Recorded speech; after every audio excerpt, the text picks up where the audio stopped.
반갑습니다. 한자를 상식으로 해석하는 세트 한자 연구소 이원율입니다.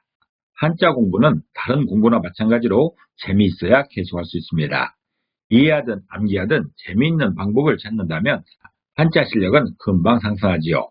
재미의 방법은 많겠지만 원리를 찾아서 아하하며 무릎을 치는 순간이 최고일 겁니다. 세트 한자는 여러분을 그런 순간으로 안내하려 합니다. 오늘은 부를 소자에 관련된 5개 한자를 모아 세트 한자로 해석해 보려 합니다. 먼저 볼 글자는 중심자로 사용될 부를 소자입니다. 이 부를 소자는 부르다는 뜻이 있습니다. 부르게 되면 오게 되는 것이죠. 그래서 오다라는 뜻도 있습니다. 이 부를 소자는 칼도자와 입구자로 구성되었지요. 그 중에 칼도자는 칼을 의미하는 것이고 입구자는 입을 의미합니다.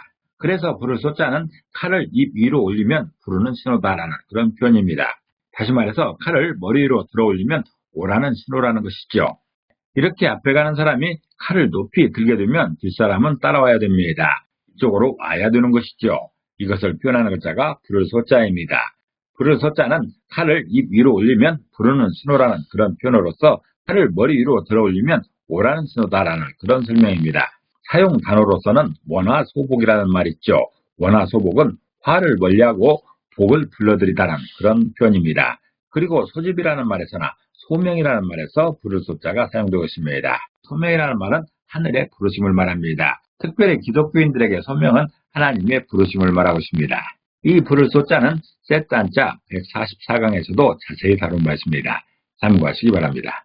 부를 소자가 포함된 첫 번째 관련자는 부를 초자입니다. 부를 초자는 부르다는 뜻도 있고 손찌다라는 뜻이 있습니다. 이 부를 초자는 손수변의 부를 소자로 구성되었죠. 그 중에 손수변은 손을 의미하는데 그 손 중에서도 적극적으로 행동하는 그런 손을 말하고 있습니다. 또 부를 소자는 부르다는 뜻이고 오다는 뜻도 있습니다. 그래서 부를 초자는 손짓으로 오게 하는 것이 부르는 신호라는 그런 표현인 것이죠. 다시 말해서 적극적으로 손을 흔드는 것은 나를 불러 오라는 것이라는 그런 설명입니다. 이렇게 손을 들어 나한테 손을 흔들고 있으면 오라는 신호입니다. 이쪽으로 와보라는 것이죠. 부를 초자는 손짓으로 오게 하는 신호를 말하는 것인데 적극적으로 손을 흔드는 것은 나를 불러 오라는 것이라는 그런 설명인 것이죠. 집탄이 초조라는 말이 있죠. 집탄이 초조라는 말은 무기를 손에 들고 새를 부른다는 뜻으로서 목적과는 상반되는 행동을 이루는 말이죠. 또 초청이라고 할 때나 초대라고 할 때도 부를 초자가 사용되고 있습니다. 두 번째 관련자는 뛰어넘을 초자입니다. 이 뛰어넘을 초자는 뛰어넘다는 뜻도 있고 빠르다는 뜻도 있습니다. 이 뛰어넘을 초자는 달릴 초자와 부를 소자로 구성되었죠. 그 중에 달릴 초자는 달리다는 것이고 부를 소자는 부르다는 의미로서 오다는 것을 표현하고 있습니다. 그래서 뛰어넘을 초자는 달리며 오게 되면 뛰어넘는다는 그런 표현입니다. 다시 말해서 빨리 달려오게 되면 장애물도 훌쩍훌쩍 뛰어넘는 것이죠. 그것을 표현하는 글자가 뛰어넘을 초자입니다. 누가 불러서 급히 가게 되면 뛰어가게 됩니다. 그렇게 빨리 뛰면서 부르는 장소로 가게 되면 장애물도 훌쩍훌쩍 뛰어넘는 것이죠. 그것을 표현하는 글자가 뛰어넘을 초자입니다. 뛰어넘을 초자는 빨리 달려오게 되면 장애물도 뛰어넘는다는 그런 설명입니다. 초연주의라는 말이 있죠. 초연주의는 어떤 사물에 직접 관계하지 않고 자기 입장에서 독자적으로 그 일을 하는 주의를 말합니다. 또 초월이라는 말에서나 초고한다고 할 때도 뛰어넘을 초자가 사용되고 있습니다. 부를 소자가 포함된 세 번째 관련자는 이을 소자입니다. 이을 소자는 있다는 것이고 소개한다는 의미도 있습니다. 이 이을 소자는 가는실 명자와 부를 소자로 구성되었죠. 이 중에 가는실 명자는 시를 의미합니다. 또한 부를 소자는 부르다는 뜻도 있고 오다는 뜻도 있습니다. 그래서 이을 소자는 시를 들고 오면 이어진다는 그런 표현입니다.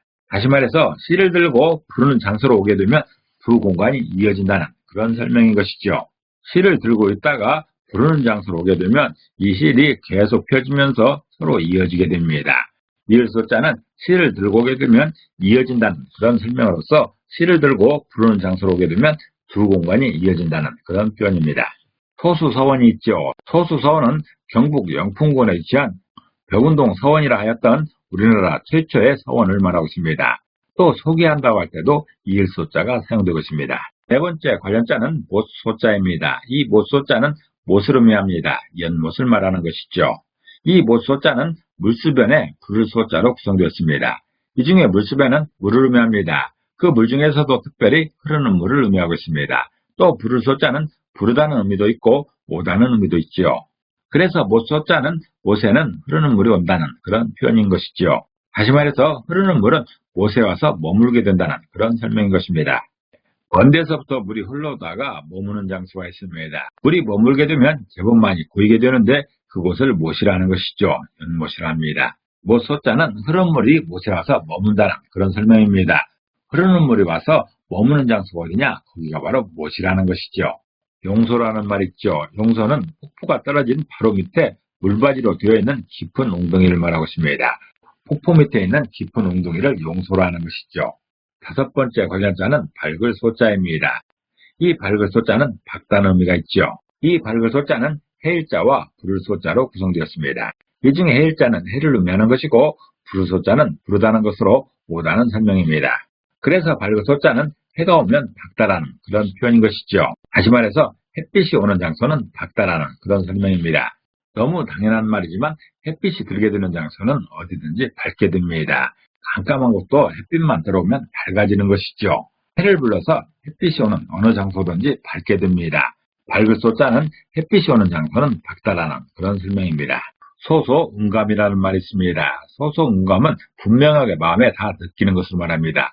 너무도 밝게, 너무도 분명하게 마음에 다 느끼는 것을 소소음감이라 합니다. 또한 소상하다고 할 때나 소양강도 밝을 소자를 사용하고 있습니다. 오늘은 밝을 소자에 관련된 5개 한자를 모아 세트 한자로 해석해봤습니다. 오늘 공부한 것을 다시 한번 요약하겠습니다.